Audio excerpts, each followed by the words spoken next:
Oi pessoal, tudo bem? Eu sou Adonis Vox. Eu sou a Mônica Flautim. E hoje nós vamos falar de literatura infantil, cujo tema principal é a morte.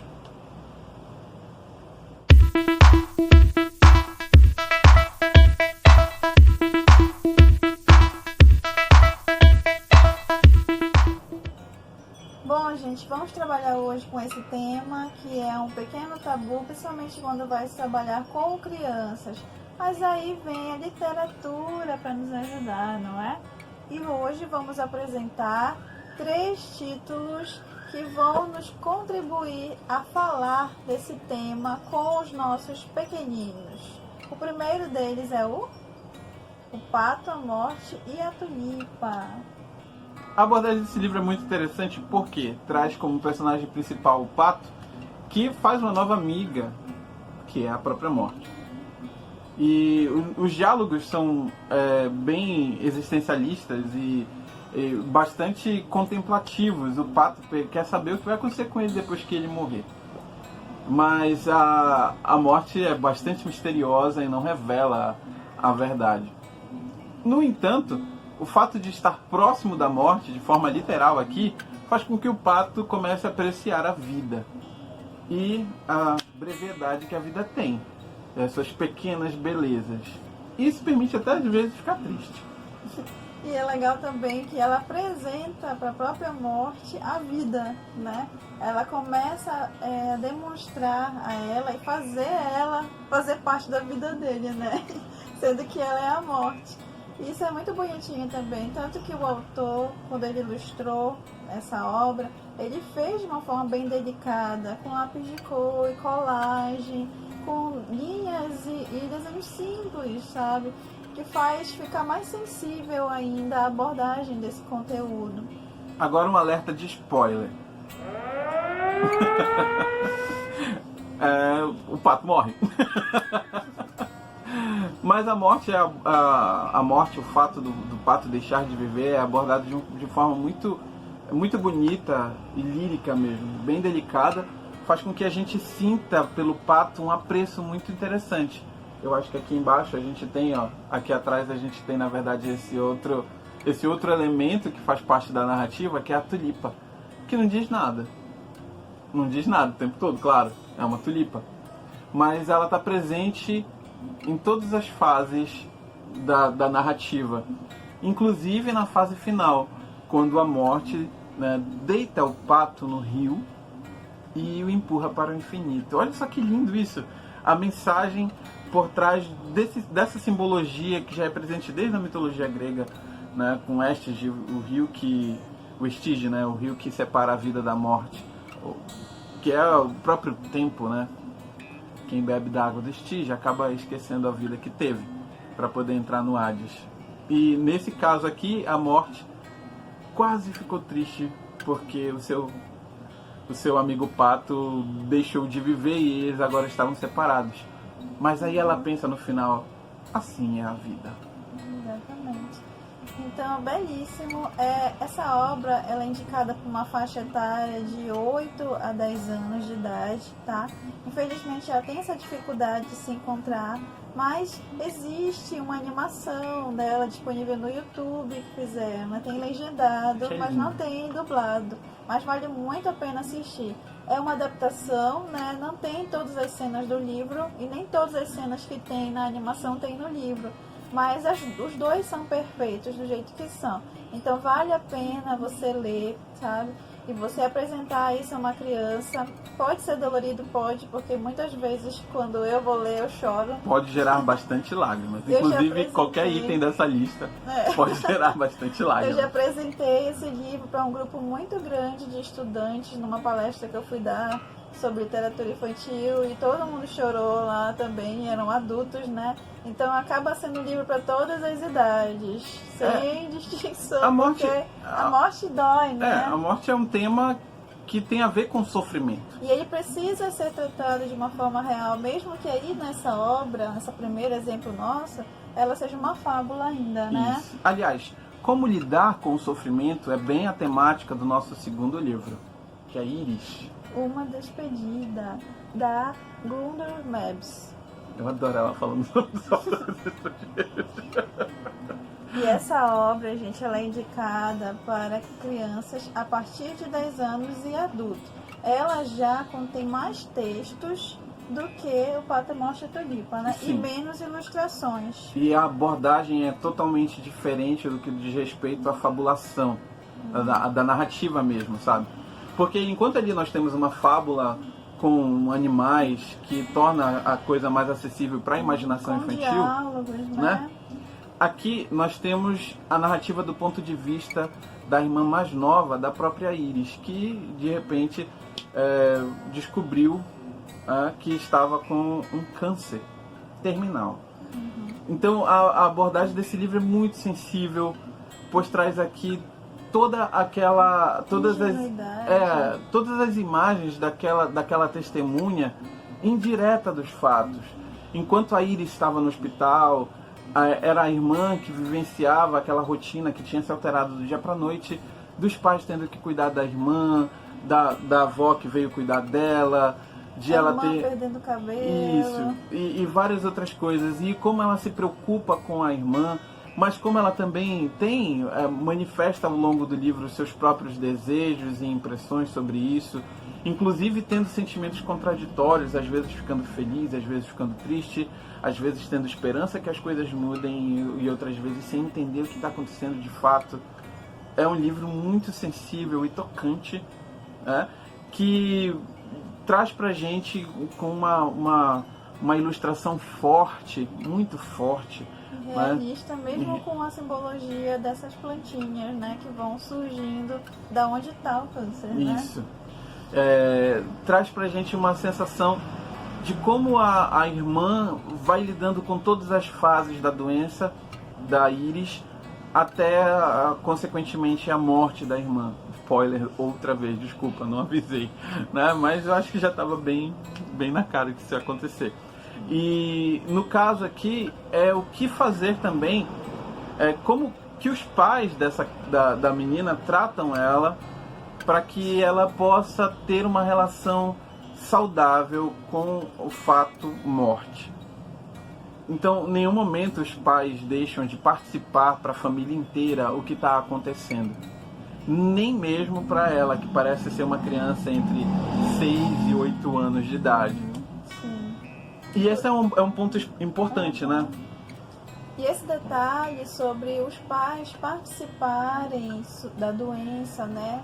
Falarem para a criança que está narrando todos os detalhes e não negar o acontecimento para ela, faz muito parte de uma coisa que a gente não consegue fazer, né? Mas que é muito indicado por psicólogos, psiquiatras, que a gente não transforme em metáforas, né? E nem, como é que eu posso dizer, em símbolos a partida de alguém, a morte de alguém, né? Então esse livro aqui, ele transforma o fato em algo real. É como se mostrasse para quem é pai a forma como deveria realmente tratar, né, sobre quando o assunto é essa morte de um ente querido e próximo, né, que a irmã morava no mesmo local que ela. Ou seja, falar a verdade de forma simples, direta, sem rodeios. Exatamente. E o próximo livro da nossa estante é Harvey, Como Me Tornei Invisível. Esse livro do autor Hervé Bouchard e Janice Nadeau, eu a acho. ilustradora, é fantástico, gente. Ele já tem uma distribuição de ilustração diferente dos outros livros. O texto, ele faz parte da ilustração. E a composição deles é bem misturada. Então a gente pode encontrar texto formando desenhos, o desenho complementando o texto, fazendo parte, né, dessa parte visual dele. Mas sempre nesse tom pastel. Sempre nesses tons pastéis, isso é bem legal mesmo de se destacar. Porque provavelmente tudo que acontece nesse livro está acontecendo dentro da cabeça do nosso personagem. Já é uma abordagem diferente da abordagem da Iris, que é mais... A Iris é mais realista, e aqui ela é mais lírica, ela é mais íntima. O personagem, que é o nosso querido Harvey, né, é na verdade o irmão mais velho de uma família que é composta pelo pai, mãe e 2 irmãos e a avó, certo? e que tem uma vida íntima, uma vida, né, mental muito fértil. A narrativa começa como um dia comum de primavera, sobre a qual ele tece uma série de comentários, né, apresentando, e através desses comentários sobre o final da primavera, sobre o início da primavera, perdão, final do inverno, início da primavera, ele vai apresentando os familiares dele, o que eles pensam, como eles são, e coisas que os meninos gostavam de fazer. Ele, o irmão mais novo, que era bem mais alto que ele, uma cabeça mais alta que ele, como ele diz no livro, estão apostando corrida de palitinho na sarjeta de uma rua em declínio. Uma rua que tem um declínio. Declínio não, não é declínio a palavra, é declive. Declínio é ruína. Mas é então nesse dia em que ele perde essa corrida, com utilizando lá o barquinho do seu herói imaginário, o Scott Carré, eles acabam perdendo também o pai. E eles lutam para entender o que está acontecendo. Tanto ele quanto o irmão tentam entender o que está acontecendo. Por que o pai não voltou depois que ele foi para a ambulância? Por que o pai estava totalmente coberto? E assim por diante. No outro dia também, eles tentam conversar. E o irmão não entende direito que o pai está morto, inclusive, né? O irmão acredita que o pai ainda vai voltar, que eles estão indo ao encontro do pai. Mas a realidade se impõe. Quando o irmão vê o pai morto, entende. Como o próprio Harvey é mais baixinho, ele não consegue olhar acima do caixão. E ele não tem uma visão direta do pai. Mas ele entende aí, como mais velho, já entende o que está acontecendo. Que aquilo ali é uma despedida. Ele faz um discurso muito interessante no momento que vão fechar o caixão, que ele diz pro irmão, preocupado que o irmão visse, ele não queria que o irmão visse, justamente por essa questão de proteger o mais novo, né? Ele diz, as pessoas veem o mesmo homem cantinho, que é o irmão, mas cada um tem desse homem uma imagem diferente. Isso quer dizer que ninguém por si só vê o que há de verdadeiro. E o jeito de ver a imagem verdadeira é talvez ouvir aqueles que o olham, porque talvez aqueles que o olham vejam menos do que querem fazer crer. Porque ele estava preocupado que o irmão visse o momento que fechasse o caixão, e a partir de então eles não veriam mais o pai. E estava preocupado que o irmão ficasse com aquela memória do pai ali.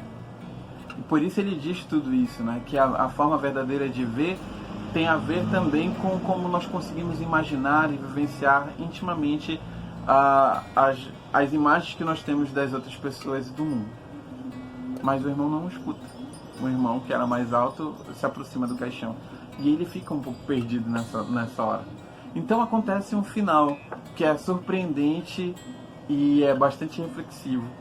E eu não sei se eu digo aqui, porque eu acho que talvez estrague um pouco a experiência desse livro, mas eu acho que eu não vou dizer não. Desse aqui eu não vou dar spoiler do final. Mas o título é muito importante, já, que é Como Me Tornei Invisível, né? Ele está explicando algo que parece ser presente ainda nele, né? Ele é invisível. Então ele vai estar explicando nesse livro como ele se tornou. Já que a gente não vai dar spoiler para vocês do final dessa obra, né, de Como Me Tornei Invisível, a gente vai dizer mais ou menos onde vocês podem encontrar, né? Ele está num valor de aproximadamente R$35 a R$45, né? Ainda é possível encontrar ele. E tanto o Íris quanto esse livro, né, eles são da editora Pulo do Gato, tá? Vocês podem também encontrar no site dessas editoras. E aí, gente, o que vem nesse ponto, né, que a gente tem abordado? Esses livros aí, eles não vão resolver o problema, né? Eles não vão diminuir exatamente, acabar com esse tabu, essa dificuldade de falar. Mas eles vão ser o que é ponte, né? E é de pontes que a gente precisa, mais do que de muros, né? Que já se fala assim, né?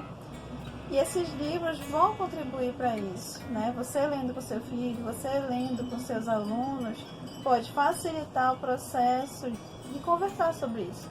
Por exemplo, eu já trabalhei com alunos, esses livros, de um ou outro, não todos, já choraram, já ficaram tristes, já se sentiram mais à vontade de falar sobre o assunto. A partir do momento que escutaram a história, um personagem, com uma idade próxima deles, falando de como enfrentou, né, essa temática. E assim como eles, nós podemos aprender muito também com essa literatura, né, Danis? O que é que tu acha?